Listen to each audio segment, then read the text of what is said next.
नमस्कार, मैं हूं निवेदिता। महाराष्ट्र की शिवसेना नेतृत्व वाली महाविकास आघाड़ी की सरकार में फिलहाल क्या हलचल है, ये तो सब अच्छी तरह जानते ही हैं।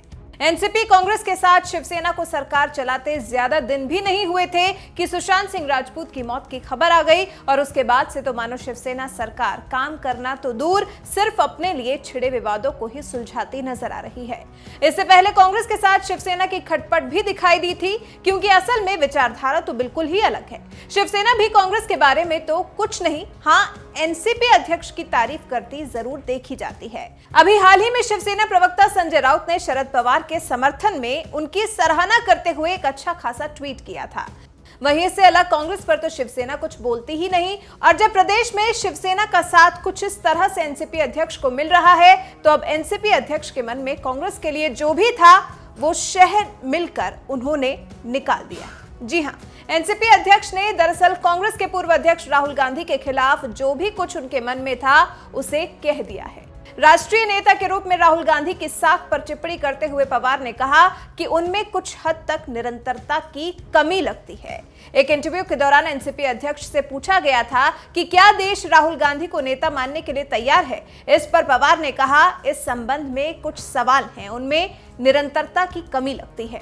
ओबामा की किताब में राहुल गांधी को लेकर की गई टिप्पणी का रेफरेंस लेकर पूछा गया। ओबामा ने हाल ही में प्रकाशित अपने संस्मरण में कहा था कि कांग्रेस नेता शिक्षक को प्रभावित करने के लिए उस उत्सुक छात्र की तरह लगते हैं जिसमें विषय में महारत हासिल करने के लिए योग्यता और जुनून की कमी है।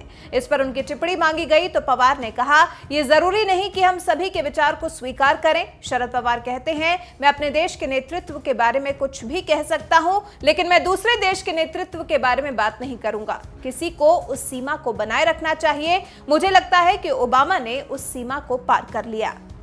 वहीं कांग्रेस के भविष्य को लेकर शरद पवार से सवाल किया गया। पूछा गया कि क्या राहुल गांधी पार्टी के लिए बाधा बन रहे हैं, तो पवार का कहना था कि किसी पार्टी का नेतृत्व इस बात पर निर्भर करता है कि संगठन के भीतर उन्हें कैसे स्वीकार किया जाता है।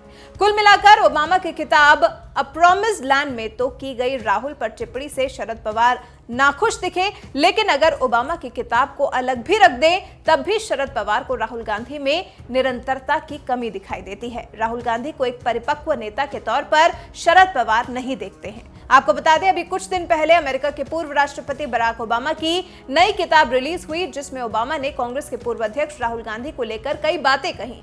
ओबामा ने अपनी आत्मकथा अ प्रॉमिस्ड लैंड में राहुल गांधी का जिक्र किया था, उन्हें नर्वस और कम योग्यता वाला करार दिया था। बराक ओबामा ने राहुल गांधी के लिए लिखा था, राहुल गांधी एक ऐसे छात्र नेता हैं जिन्होंने कोर्स वर्क तो किया है और शिक्षक को प्रभावित करने के लिए उत्सुक भी रहे, लेकिन इस विषय में महारत हासिल करने के लिए या तो योग्यता नहीं है या जुनून की कमी है। ये बात हालांकि शरद पवार को नागवार गुजरी है, लेकिन राहुल गांधी की परफॉर्मेंस से वो खुद भी ज्यादा सेटिस्फाइड नहीं है। फिलहाल देखना दिलचस्प होगा कि शरद पवार के इस बयान से पहले से ही शिवसेना पर हमलावर कांग्रेस कैसे रिएक्ट करती है। एनसीपी अध्यक्ष शरद पवार के जरिए राहुल गांधी पर किए गए इस कमेंट पर कांग्रेस क्या कहती है। कांग्रेस के कमेंट का तो हमें इंतजार रहेगा, लेकिन फिलहाल आप हमें कमेंट करके बताएं कि क्या आप भी शरद पवार की राहुल गांधी पर की गई इस टिप्पणी से इत्तेफाक रखते हैं। अगर रखते हैं तो हमें कारण जरूर बताएं। इस मुद्दे पर अपनी सोच को हमारे साथ जरूर साझा करें।